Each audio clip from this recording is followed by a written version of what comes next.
Jadi di sini aku bakal ngejelasin interface mengenai ArchiCAD ya. Apa aja sih yang diperlukan di ArchiCAD ini supaya kalian itu mudah dalam pengerjaannya. Menurut aku ArchiCAD ini lebih mudah daripada Revit karena toolbarnya juga mudah ya kita dapatkan, kayak bikin pintu itu mudah. Oke, biasanya itu kalian ke window dulu untuk mengaktifkan segala yang ada di sini bagian atas ini.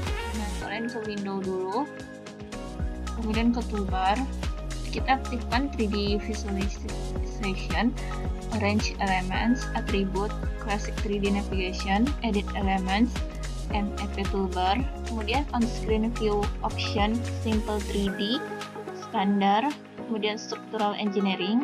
Kemudian palette-nya kita aktifkan toolbox, info box, status bar, sama navigator.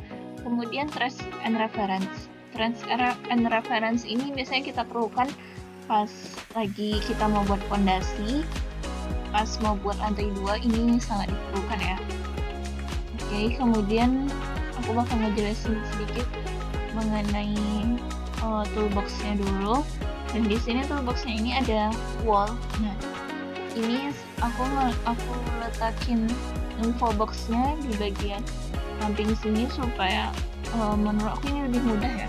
Ini teman-teman bisa terserah mau taruh di atas juga bisa, tapi aku taruh di samping di sini supaya itu lebih mudah. Nah, ini wall-nya ini ada berbagai macam ya. Kita bisa buat, nah ini kalau cuman mau buat satu garis, ini mau buat beberapa garis itu, kemudian ini mau buat persegi langsung. Ini kalau mau buat lingkaran bisa pakai ini ya. Kemudian di sini bisa kalian pilih. Aku biasanya milihnya itu center supaya ketemu as to as-nya pas kita buat dimensi ruangannya.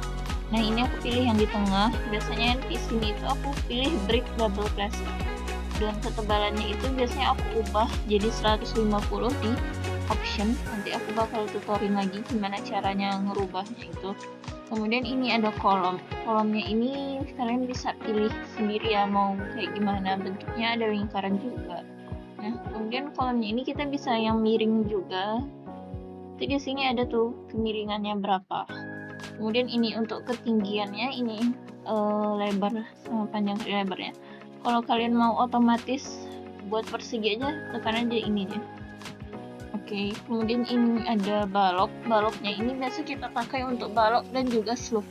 Slope itu kita bisa pakai ini. Kita lihat ini ada panjang lebarnya juga sama kayak yang kolom tadi. Kemudian ini ada slab. Slab ini biasa digunakan untuk lantai sama membuat plafon. Kita menggunakan slab. Nah, strukturnya saya pilih yang ini aja. Kemudian ini saya biasanya ini pakai untuk lantai. Kemudian ini untuk plafon. Nah, di lantai itu kalian bisa ganti ya materialnya, mau pakai konkrit juga bisa, atau di sini.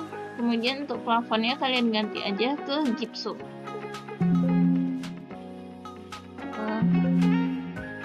Kalian ganti di pokoknya kalian bisa ganti di jadi gypsum. Oke. Kemudian ini ada atapnya, kalian bisa buat atap pelana sama atap limas. Kalau kalian mau buat atap limasnya, kemiringannya juga kalian bisa atur di sini. Kemudian ini ada shell. Nah, shell ini kalau kalian mau buat atap yang berbeda dari yang lain, kayak mau buat atap ngeliuk gitu, bisa pakai shell juga. Nah, ini tangga. Kemudian ini ada railing. Railing ini bisa untuk pagar juga bisa. Ada banyak ya. Nah, kita bisa buat di sini ukurannya juga. Oke, kemudian ini ada curtain wall.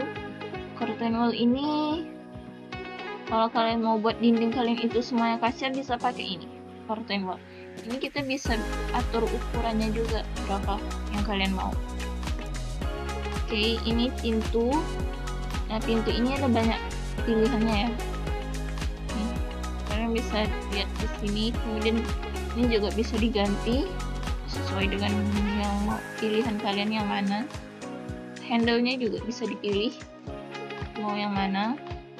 Kemudian warnanya juga bisa langsung diganti di sini. Ini warnanya di sini. Oke, ini untuk window-nya, untuk jendelanya juga sama kayak pintu tadi. Ini skylight-nya, ini bisa menggunakan skylight di sini. Kemudian ini untuk membuat bolongan di dinding. Biasanya ini dipakai itu untuk ventilasi di WC, bisa pakai ini.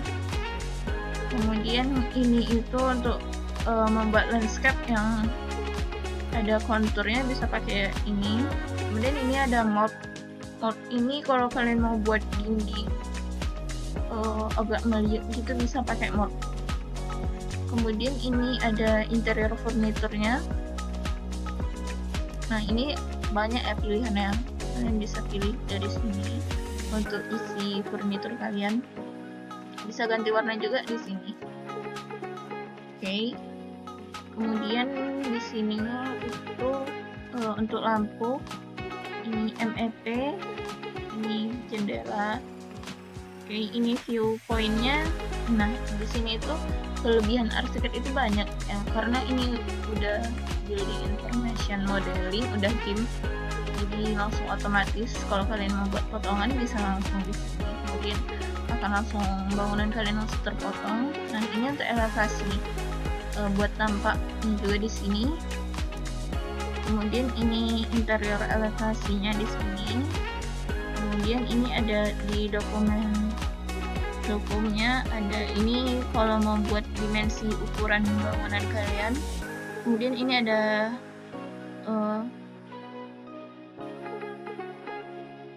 ketinggian dari lantainya itu berapa, ketinggian lantainya. Kemudian ini juga masih sama, ini untuk teks di, kalau kalian mau buat denah ruangan kan memerlukan teks pakai ini. Kemudian ini ada labelnya untuk ngejelasin kalau itu pintu atau apapun itu. Kemudian ini ada line ini biasanya dipakai buat sebelum kita buat ruangan, atau kalau kita kayak mau buat denah awalnya dulu bisa pakai line, kemudian baru pakai wall. Nah, oke, mungkin segini dulu mengenai interface arsiteknya.